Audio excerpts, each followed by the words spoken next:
Good evening. It's Adam and Mum. Yeah.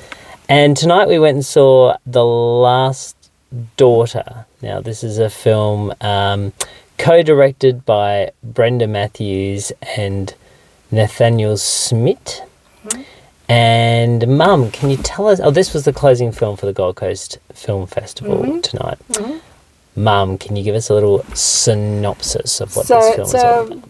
Documentary, and it's based on her life, Brenda Matthews' life, experiences as being a child from an Aboriginal family who is removed from that family with her 6 brothers and sisters, and she is placed with a white family and a very happy life she enjoys with them.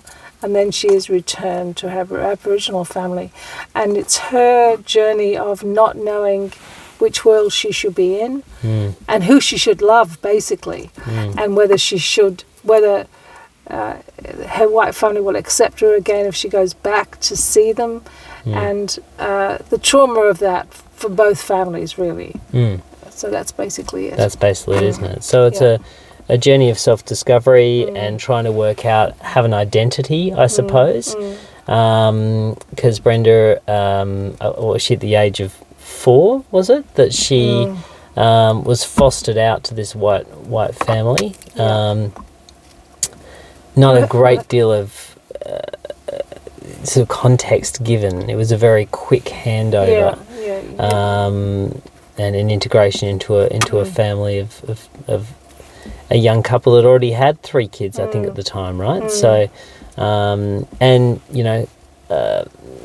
I think, adapted very nicely to that family, values and so on and so forth. And they loved her.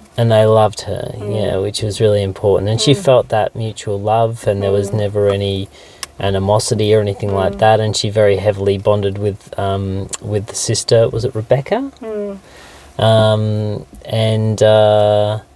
And then just having the social worker turn up on the doorstep saying, "We're here to pick up Brenda. Take her back." Take her back. And her sort of trying to, They were trying to adopt her, weren't they? Yeah, they wanted to adopt her. So really this is an interesting story, and then it sort of plays into the fact of saying, well, the stolen generation, was right up until 1968. How is it that, in 1970, 1971, that Brenda's story is any different to all of those that happened before her, of these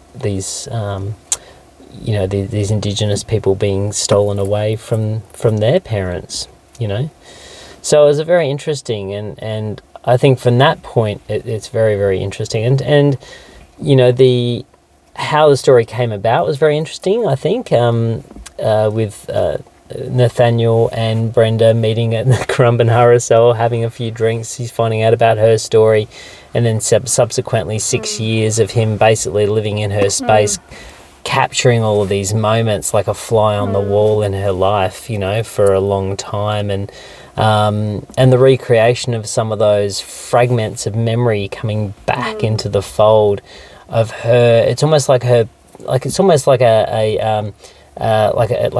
mystery, trying to piece together bits of memory, bits of things that that are like a grinder here, or a house, like a toy house here, she or remembering of dresses, memory of dresses, and going through forests, and remembering this sister, and then her piecing it all together. So it's quite interesting, and I suppose that the central core message of that is that stolen youth, is that stolen generation, and having no nothing to cling on to, no reasoning as to really why. I think it's a controversial point when you talk about stolen children in this, though. I don't think I think that was one of the key issues for them, was because there was compensation paid to a stolen generation, and she was not considered a stolen generation child, or none of her siblings were. There's probably lots of other kids in the same boat, because they weren't entitled to compensation. The the point is, was she stolen? Were they stolen, or were they removed for reasons that we never know? And the reasons are denied. The reasons are denied. Well, the reasons are they believe were fabricated, and that may very well be so. Yes. We didn't sort of get that perspective. No. No, we But didn't. no one was arguing with that. No. I think the point was that the children were removed from a family. The parents did not believe there was any reason to remove those children. And then they had to reconnect to their Aboriginal family.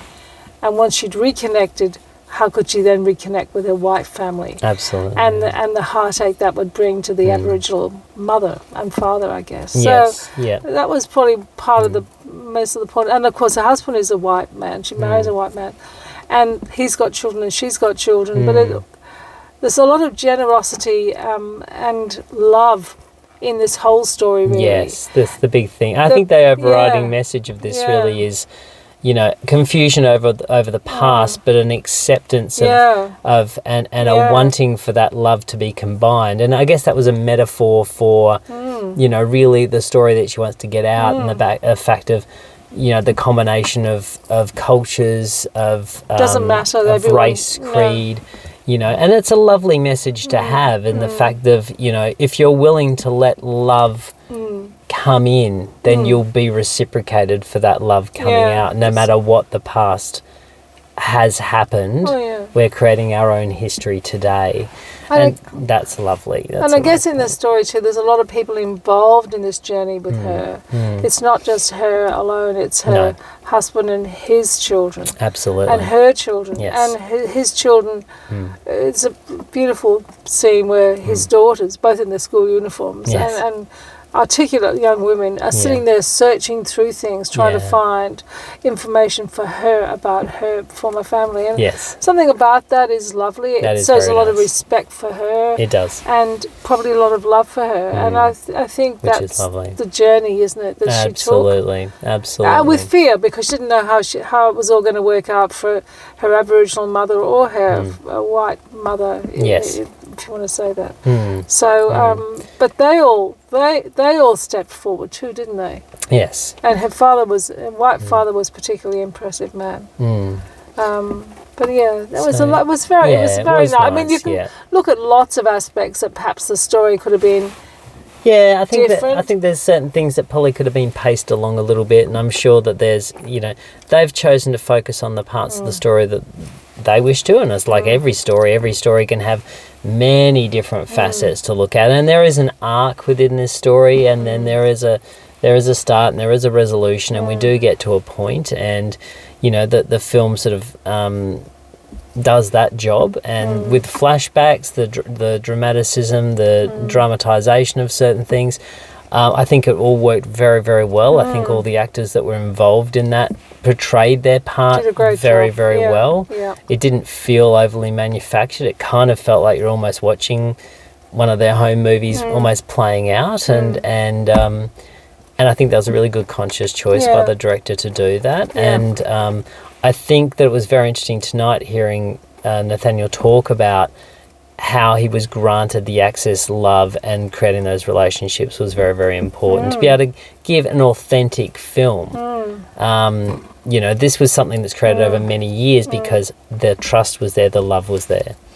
So I think The Lost Daughter, as far as a documentary point of view, was really good. I think it's a pretty solid 7. I think it's it's hard to sometimes put a stamp on docos, but I think the story was It's a very emotive story. was a very emotive story. Very It emotive certainly story.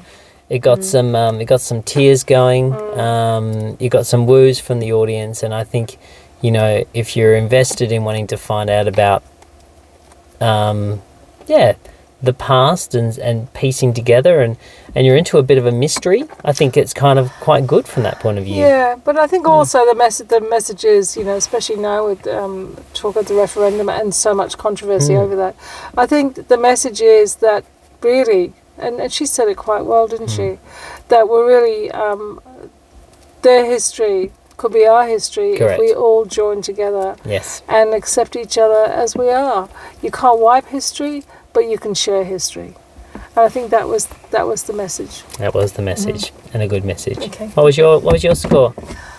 I was going to say 8 myself. Were you? Oh, there you go. Yes. It's an 8 from Mum. It's a Yes. 7 from me. So it Yes. must be a 7.5. Perfect. Bye, Mum. Bye, Anne. Thank you for not losing me. It's my pleasure. I'm glad you were doing all your celebrity talks tonight. Oh, yes, very good. Bye. All right, bye.